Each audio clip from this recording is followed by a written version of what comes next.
Shalom, my garden family. Thank you for laboring in the vineyard with me.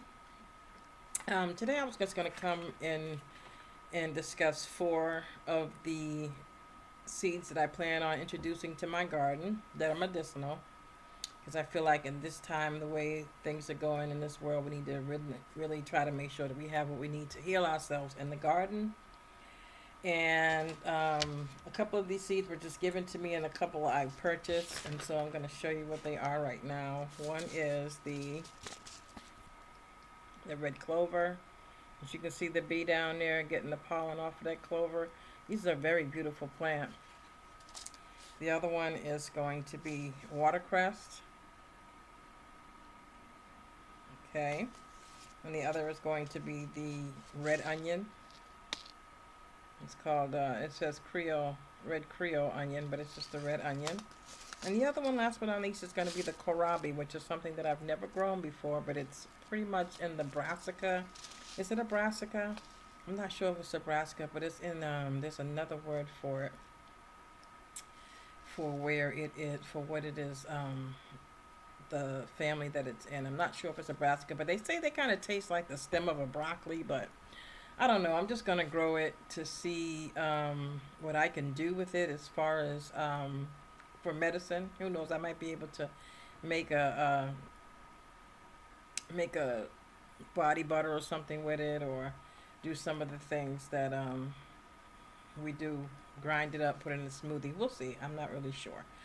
But let me see. Let's talk about the kohlrabi, and we'll see what it actually does. Let's start with the Kohlrabi. So Kohlrabi has 9 benefits that are known.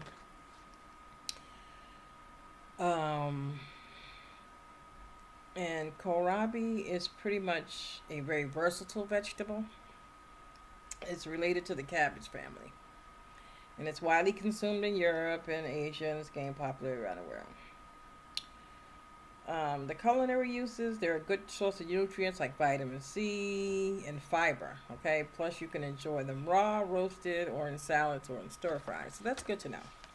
But here are the 9 benefits of the kohlrabi. Number 1, they prevent anemia. So people that have anemia, you may want to try to consume some kohlrabi. It improves your bone strength. So if anybody who has to go get a bone density or has osteoporosis, I think that would be good for you. It aids in eye care for people that have glaucoma or just any kind of eye situation. It improves your digestion, those that have GERD and those who have indigestion. It aids in weight loss. Who thought? It boosts your energy levels. So those who have to take vitamin B12, you might want to consider eating some kohlrabi in addition or instead. And you want to reduce your level of pills that you take. They have anti-cancer properties, kohlrabi does. And they may regulate your blood pressure, those who have high blood pressure. They're full of calcium, potassium, magnesium, iron, vitamin C, B complex, A, and C vitamins. So yes, if you're growing kohlrabi in your garden, you're doing yourself a very good service. Okay? Now, next is going to be the garden variety green onion. It says red Creole, but when you look at the picture, it's just regular green onions. You can drink it. You can do all kinds of things with it, add it to smoothies and vice versa. And there are 10 benefits to the red onion. Okay. Benefit number 1 is they're good for your heart.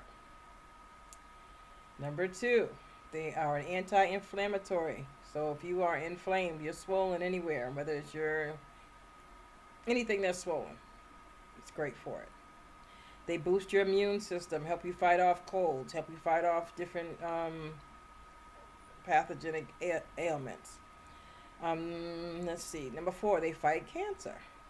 Who would have known?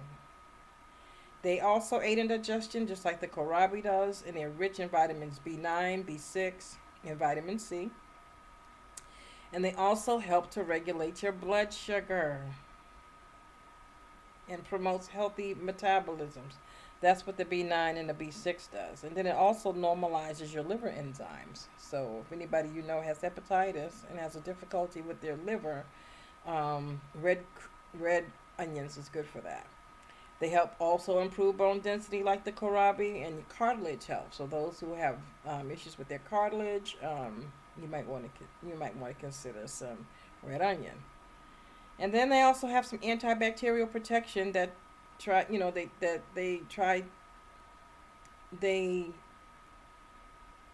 aid in fighting off things that attacking your immune system pretty much. So it's antibacterial, and they're a rich source of antioxidants. That is very, very, very good to know. Now, my favorite about these two is this watercress here. This is like a microgreen when you see it, but this is a powerhouse. I'm going to save this one for last. It's a superfood. But the next one I'm going to talk about is the red clover. Now, the red clover has 10 benefits, okay? And I'm sorry, is that the watercress? No, the red clover. I'm sorry. The red clover has 6 that I could see. And the first one is basically it's a blood, not a blood cleaner. What do I say?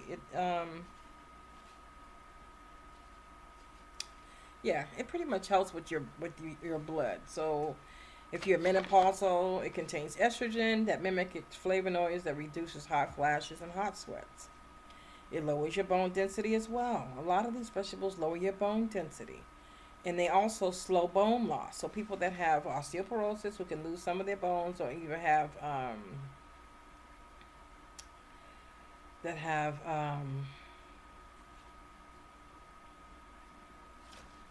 just another name, I can't think of it, but I'll come back to it.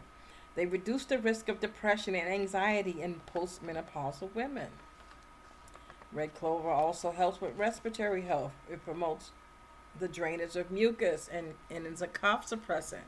So if anybody, a lot of you may or may not know that mucus is what actually causes disease. So if you have a disease of something, it's usually because there's mucus that is coating it, right? So if you have like asthma, that means you have a lot of mucus around your lungs, right? If you have cancer, pretty much whatever that is cancerous has a lot of mucus around it because things cannot penetrate the mucus. So the less mucus in your body, the better for your health. The red clover also is good for skin, eczema, psoriasis, and rashes, okay? But it's not to be taken if you're taking blood thinners like Coumadin, or if you're breastfeeding, because it will or can promote the loss of a fetus. So you don't want to really mess around with the red clover in that aspect if you're pregnant.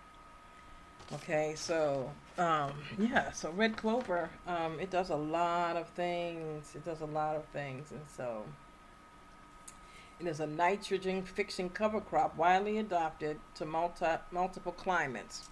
The blossoms also make a nice tea. Okay, so you can have some clover tea. And last but not least is this is amazing plant. This is watercress. It's a superpower rated 100. Okay, so I think second would be on that list of powerhouses. I think let me see if I wrote that down for you.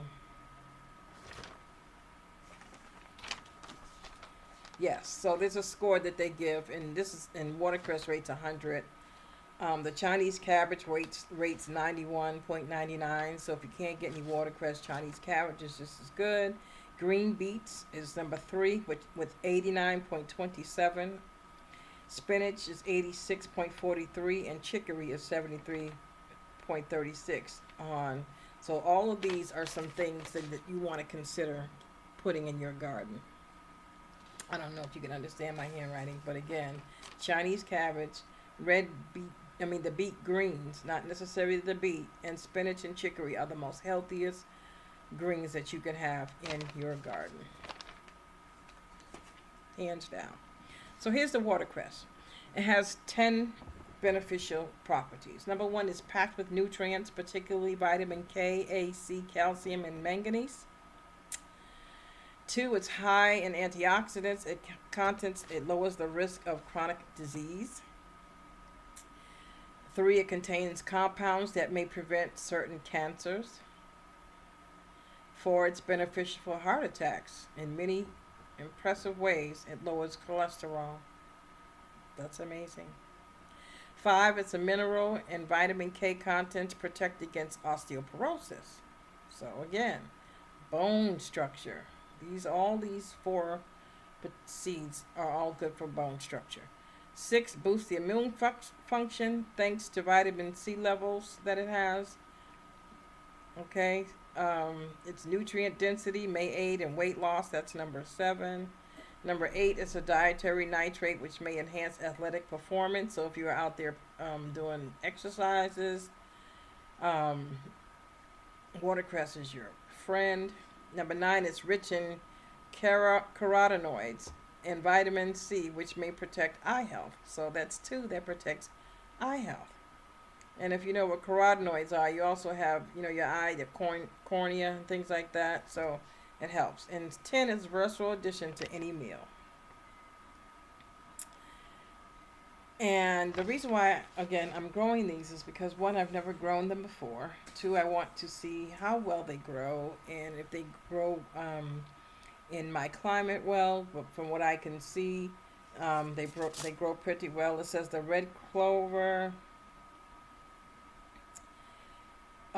It seeds you can seed it year round, in 1/16 inch of the depth of soil. In full sun it likes, about 90 to 20 days, 120 days to harvest. You want to space these about 4 inches apart, and if you sow them during hot weather, more water is going to be required of them. I'm probably going to wait until the fall to grow these, unless it's the watercress that says that. But the watercress, let's see if it has anything on it. It says, do not cover seeds with soil. Soil should be kept consistently warm at 70 to 85. So if I was going to do the watercress, I would amend the soil, make the soil nice and ready for the seeds, and then just sprinkle the seeds on them, and lightly, so that the birds don't come get them. Because they're pretty much like a microgreen, and they need room to help them come up. So if you got a lot of dirt or soil over them, they'll struggle, right? And then the kohlrabi, I may have already torn off that portion of it, but kohlrabi is grown for its white-fleshed, swollen stem. It resembles an above-ground turnip. Okay, it has a mild flavor. Tender bulbs are high in vitamin C, and they are a cool weather vegetable. So I think I may start this one as well in the fall. This will be a fall. That'll be a fall plant. That's the kohlrabi. That's what it looks like, if you can see. Interesting, huh? And then the red Creole onion, let's see here. The red Creole onion,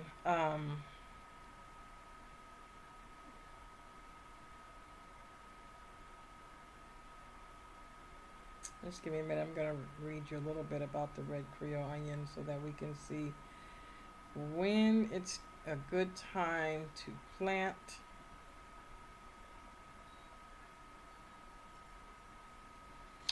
And